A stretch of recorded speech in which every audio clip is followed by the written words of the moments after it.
ಹೊಳೆನರಸೀಪುರ ಪಟ್ಟಣದ ಡಾಕ್ಟರ್ ಅಂಬೇಡ್ಕರ್ ವೃತ್ತದಲ್ಲಿ ಮಾದಿಗ ದಂಡೋರ ಸಮಿತಿ ವತಿಯಿಂದ ಡಾಕ್ಟರ್ ಅಂಬೇಡ್ಕರ್ ಗೌರವಾರ್ಥ ಮನುಸ್ಮೃತಿ ಪುಸ್ತಕ ಸುಡುವ ಕಾರ್ಯಕ್ರಮ ಆಯೋಜನೆ ಮಾಡಲಾಗಿತ್ತು. ಕೇಂದ್ರ ಸರ್ಕಾರದ ಗೃಹ ಸಚಿವ ಅಮಿತ್ ಶಾ ಅವರು ಅಂಬೇಡ್ಕರ್ ಎನ್ನದೇ ದೇವರನ್ನು ನೆನೆದಲ್ಲಿ ಸ್ವರ್ಗ ಪ್ರಾಪ್ತಿಯಾಗುತ್ತದೆ ಎಂದು ಸಂವಿಧಾನ ಶಿಲ್ಪಿ ಡಾಕ್ಟರ್ ಅಂಬೇಡ್ಕರ್ ಅವರ ಬಗ್ಗೆ ಅವಹೇಳನಕಾರಿಯಾಗಿ ಮಾತನಾಡಿದ್ದಾರೆ.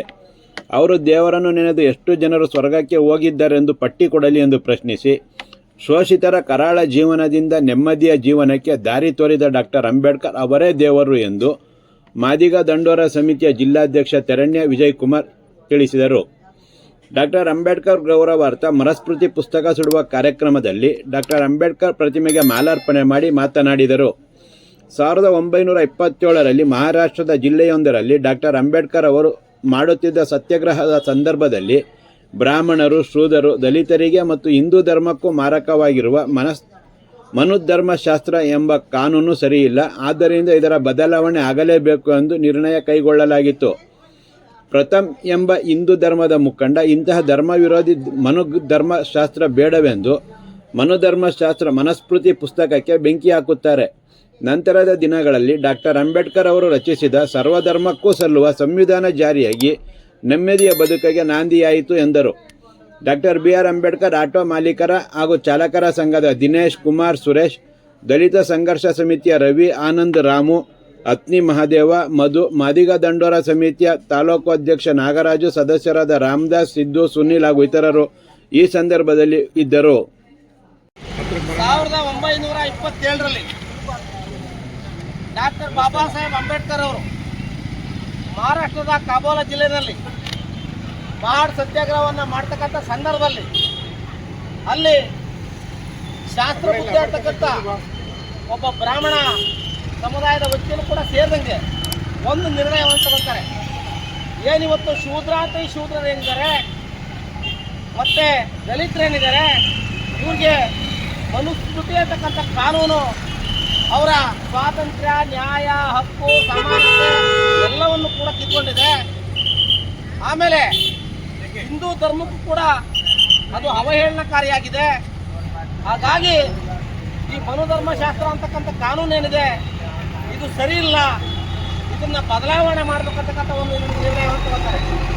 ಇದರ ಜೊತೆಗೆ ಪ್ರಥಮ್ ಅಂತಕ್ಕಂಥ ಮತ್ತೊಬ್ಬ ಹಿಂದೂ ಧರ್ಮದ ಮುಖಂಡ ಏನು ಇಂಥ ಒಂದು ಮನುಧರ್ಮಶಾಸ್ತ್ರ ಇರಬಾರ್ದು, ಇದನ್ನ ಸುಟ್ಟಾಕ್ಬೇಕಂತಕ್ಕಂಥ ಒಂದು ನಿರ್ಣಯವನ್ನು ಕೂಡ ತೆಗೆದುಕೊಂಡು ಅವತ್ತು 1927ರಲ್ಲಿ ಇವತ್ತಿಗೆ 98ನೇ ವರ್ಷ ನಡೀತಾ ಇದೆ. ಅವತ್ತು ಮನುಸ್ಮೃತಿಯನ್ನು ಸುಟ್ಟಾಕ್ತಾರೆ. ಮನುಸ್ಮೃತಿಯನ್ನು ಸುಟ್ಟಾಕಿ ಅದರಂತ ಅಲ್ಲಿವರೆಗೂ ಕೂಡ ಜಾರಿಲಿದ್ದಂಥ ಕಾನೂನು ಯಾವುದು ಅಂತ ಅಂದರೆ ಮನುಧರ್ಮಶಾಸ್ತ್ರ ಅಂತಕ್ಕಂಥ ಕಾನೂನು ಜಾರಿಲಿತ್ತು. ಇವತ್ತು ನಾವು ಅಂದ್ಕೊಂಡಿದ್ದೀವಿ ಕೇವಲ ದಲಿತರಿಗೆ ಮಾತ್ರ ಜಾರಿಲಿತ್ತು ಅಂತ ಇಲ್ಲ. ಇವತ್ತಿರ್ತಕ್ಕಂಥ ಒಕ್ಕಲಿಗರು, ಲಿಂಗಾಯತರು, ಹಿಂದುಳಿದ ವರ್ಗ, 2A ಭಾಗದಲ್ಲಿ ಎಲ್ಲ ಸಮುದಾಯಗಳೇನು ಬರ್ತವೆ ಅವೆಲ್ಲವೂ ಕೂಡ ಅವಲಂಬನೆ ಆಗಿತ್ತು. ಮನುಧರ್ಮಶಾಸ್ತ್ರವನ್ನು ತೆಗೆದುಹಾಕಿ ಇವತ್ತು ಸಂವಿಧಾನ ಅಂತಕ್ಕಂಥದ್ದು ಇವತ್ತು ಜಾರಿನಲ್ಲಿದೆ.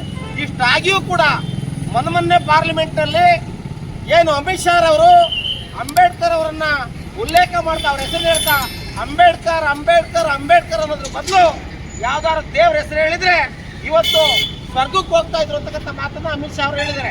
ನಾನು ಅಮಿತ್ ಶಾ ಅವ್ರಿಗೆ ಒಂದು ಪ್ರಶ್ನೆಯನ್ನು ಮಾಡ್ತೇನೆ.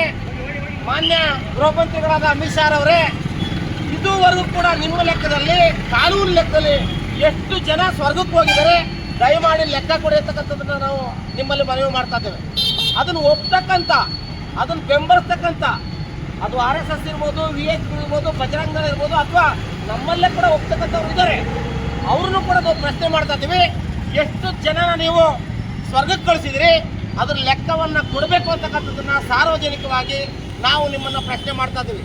ಇದ್ರ ಭಾಗವಾಗಿ ಇವತ್ತು ಹಾಸನ ಜಿಲ್ಲೆಯಾದ್ಯಂತ ಎಲ್ಲ ತಾಲೂಕು ಕೇಂದ್ರಗಳಲ್ಲಿ ಇವತ್ತು ಮನುಧರ್ಮಶಾಸ್ತ್ರವನ್ನು ಸುಡ್ತಕ್ಕಂಥ ಕೆಲಸವನ್ನ ಇವತ್ತು ನಾವು ಜಿಲ್ಲೆಯ ಎಲ್ಲ ದಲಿತ ಮತ್ತು ಜನಪರ ಚಳುವಳಿ ಒಕ್ಕೂಟದ ಗೆಳೆಯರು ನಾವು ಇವತ್ತು ಮಾಡ್ತಾ ಇದ್ದೇವೆ.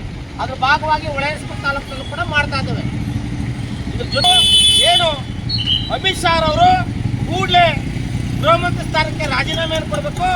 ದೇಶಾದ್ಯಂತ ಈ ವಿಚಾರವಾಗಿ ಮುಗಿಲೇರ್ತಕ್ಕಂಥ ಇವತ್ತು ಕಾನೂನಿನ ಉಲ್ಲಂಘನೆ ಆಗ್ತಾ ಹೇಳ್ತಾ ಇದ್ದಾರೆ. ಹಾಗಾಗಿ ನೀವು ಯಾವ ಸಂವಿಧಾನದ ಅಡಿಯಲ್ಲಿ ಯಾವ ಬಾಬಾ ಸಾಹೇಬ್ ಅಂಬೇಡ್ಕರ್ ಅಂಬೇಡ್ಕರ್ ಬರೆದಂತ ಸಂವಿಧಾನ ಅಡಿಯಲ್ಲಿ ಇವತ್ತು